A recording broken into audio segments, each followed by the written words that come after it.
Shahzad Poonawalla BJP के प्रवक्ता इस वक्त हमारे साथ फोन लाइन पर जुड़ गए हैं। शहजाद जी, ये बदले की कार्रवाई बता रहे हैं सौरभ जी और आपके तमाम लोग, और साथ ही सीएम भी कह रहे हैं कि जिस तरीके से अच्छा काम स्वास्थ्य के क्षेत्र में और शिक्षा के क्षेत्र में किया जा रहा था, यही वजह है कि सत्येंद्र जैन और मनीष सिसोदिया को टारगेट किया गया।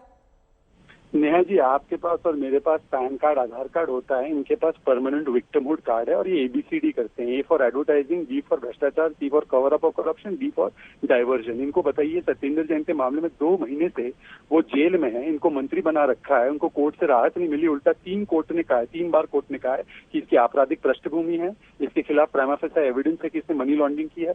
किस आधार पर केजरीवाल जी इनको कट्टर ईमानदार कहते हैं? एक कट्टर भ्रष्ट व्यक्ति को आज भी मंत्री बनाए रखा है, VVIP पर्क्स देते हैं और कहते हैं ये विद्वेष की भावना है। क्या कोर्ट विद्वेष की भावना कर रहा है? जहां तक सवाल है लिकर स्कैम का, आपको पता होगा नई लिकर पॉलिसी को स्क्रैप करके इन्हीं की सरकार ओल्ड पॉलिसी पे गई, मतलब कि भ्रष्टाचार हुआ, ये खुद इन्होंने माना है। चीफ सेक्रेटरी की रिपोर्ट को आधार बनाते हुए LG साहब ने CBI प्रोब मांगी है और उसमें हमने कुछ स्पष्ट सवाल पूछे। मीनाक्षी लेखी जी, संबित जी, मैंने कुछ स्पष्ट सवाल पूछे। वो क्या सवाल थे? 144 करोड़ का वेवर क्यों दिया?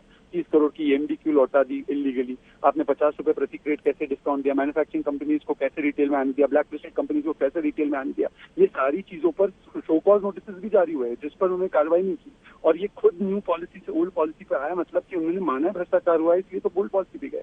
अब ये सवालों के जवाब जब ना हो तो वॉट अबाउटरी करना, विक्टिमहुड करना, ये इनका पुराना तरीका है। मैं आपसे बाकी सब छोड़ दीजिए, आज तक इतना बड़ा चैनल है, आप एक बार देख लीजिए, सत्येंद्र जैन 2 महीने से 2-2.5 महीने से जेल में है। उसको राहत क्यों नहीं मिली अगर ये विद्वेषपूर्ण कार्रवाई थी? उसको क्रिमिनल बैकग्राउंड वाला व्यक्ति दिल्ली हाई कोर्ट ने कहा, आज तक ने रिपोर्ट किया है इसको, आज तक ने रिपोर्ट किया है। जब लोअर कोर्ट में ट्रायल चल रहा है वहां पर उन्होंने कहा ED की चार्जशीट को कॉग्निजेंस लेते हुए कि सत्येंद्र जैन के खिलाफ PMLA के तहत एविडेंस है कि उसने मनी लॉन्ड्रिंग की है।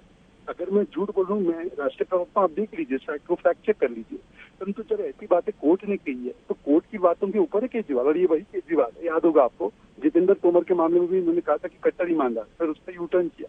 तो ये जो लोग भ्रष्टाचार में लीन है वो आज भ्रष्टाचार बचाव कर रहे हैं। एक समय तो इंडिया अगेंस्ट करप्शन कहते थे, आज तो ये आप विद करप्शन हो गया।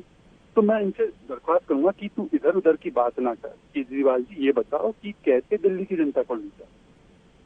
तो ये कह रहे हैं कि न्यूयॉर्क टाइम्स में उनके काम की सराहना हुई, फोटो छपी, ये बात आपको रास नहीं आई?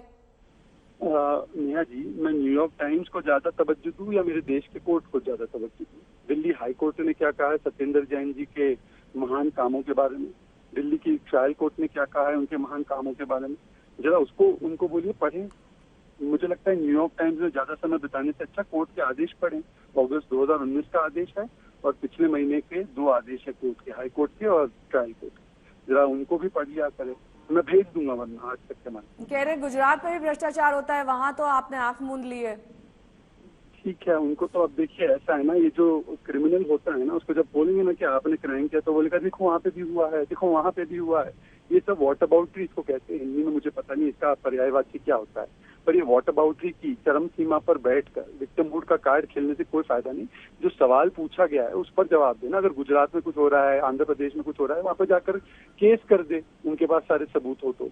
परंतु इसका मतलब ये थोड़ी है कि दिल्ली में भ्रष्टाचार करने का आपको अधिकार मिलेगा और जब कार्रवाई होगी तो आप अत्याचार करिएगा और फिर दुराचार पर उतर आइएगा। ऐसा नहीं चलता। भ्रष्टाचार मेरा शिष्टाचार, ये नहीं होता। आप ये बताइए कि आप अपने पास था अर्थात सत्येंद्र जैन और मनीष सिसोदिया पर कब कार्रवाई करेंगे? लेकिन साथ ही ये भी अरविंद केजरीवाल, आपको याद होगा, एक प्रेस कॉन्फ्रेंस में कह चुके थे कि आप देखिएगा आने वाले वक्त में सिसोदिया के खिलाफ कार्रवाई होगी और उन्हें जेल भी जाना पड़ सकता है, उनकी गिरफ्तारी भी हो सकती है। तमाम प्रेडिक्शन वो कर रहे थे इस प्रेस कॉन्फ्रेंस में।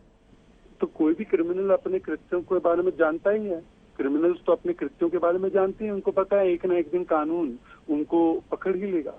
तो वो कोई बड़ी बात नहीं है। बात ये है कि आज जो सवाल पूछे जा रहे, जो स्पेसिफिक सवाल है, जो भ्रष्टाचार के रिलेटेड सवाल है और जो कोर्ट के आदेश आए हैं जिसके ऊपर कार्रवाई हो रही है, उसका जवाब दे। केजरीवाल जी ने आज तक, चाहे वो हवाला स्कैम पर स्मृति जी ने सवाल पूछे, चाहे वो लिकर स्कैम पे मीनाक्षी जी ने सवाल पूछे, संबित जी ने सवाल पूछे, स्पेसिफिक सवाल पूछे, उनका एक भी जवाब कहीं पर नहीं दिया, कहीं पर नहीं दिया।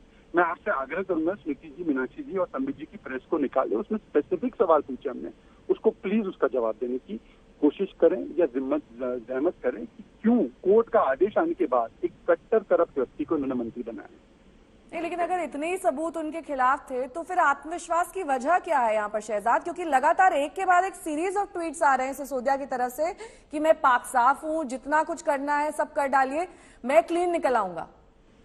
ये ऐसा ही वक्तव्य तो सोनिया जी और राहुल जी का भी तो आता है। ये जब उनको पता है कि उनके पास कुछ बचा नहीं है बोलने के लिए, तो ये विक्टिमहुड कार्ड खेलते हैं। अगर उनके पास इतनी पाक साफ है तो सत्येंद्र जैन को आज तक राहत क्यों नहीं मिली? जेल में है ना अभी भी, कोर्ट ने रखा है। मान लीजिए सारी विद्वेषपूर्ण कार्रवाई थी तो कोर्ट से तो राहत मिल ही जाती ना, कोर्ट पे तो भरोसा है इनको।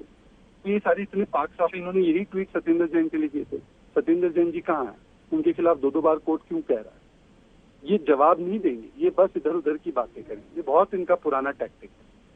नहीं, उन्होंने ये भी कल एक प्रेस कॉन्फ्रेंस में जो रोहिंग्या का मामला चल रहा है उसमें साफ तौर पर कहा कि बीजेपी लगातार इस मामले में झूठ बोलती आ रही है, इस पूरे मामले में कवर अप किया जा रहा है और आज सीबीआई की रेड हो जाती है उनके घर, तो कहीं ना कहीं वो कोइंसिडेंस भी दिखा रहे हैं। अब देखिए, अब ये करप्शन से भागे तो रोहिंग्या में तो उनकी सरकार का लेटर है एनडीएमसी को कि भाई रोहिंग्याओं को बचाने के लिए ईडब्ल्यूएस फ्लैट दो। रोहिंग्याओं को राशन भरपेट देने का काम इन्होंने मई 2020 में किया था। दिल्ली हाईकोर्ट में हलफनामा दिया था उन्होंने कि हम भरपेट राशन दे रहे हैं। इनके अमानतुल्लाह खान पहुंच गए थे रोहिंग्याओं को मदनपुर खादर में बसाने के लिए भी, और जब वहां से उनको हटाया जा रहा था तो उनके ये धरना करने बैठ गए थे कि कैसे इनको हटा रहे हो, ये तो राष्ट्रीय सुरक्षा के लिए खिलवाड़ नहीं है, खतरा नहीं है। ये आप ही की रिपोर्ट से सब आज तक की इंडिया टुडे की आप निकाल के देखिए। आम आदमी पार्टी तुष्टीकरण की राजनीति करते करते रोहिंग्याओं को बसाने के लिए उनके साथ खड़े रहने में उन्होंने कोई कोर कसर नहीं छोड़ी है। पर आज रोहिंग्याओं पर सवाल नहीं है, उस पर अगर करनी है चर्चा उस पर भी कर लेंगे, परंतु सवाल ये है कि आज भ्रष्टाचार का बार बार जो आदेश आ रहा है कोर्ट से कि इन्होंने किया है, उस पर जवाब क्यों नहीं दे? जी, बहुत बहुत शुक्रिया शहजाद इस तमाम जानकारी के लिए आपका।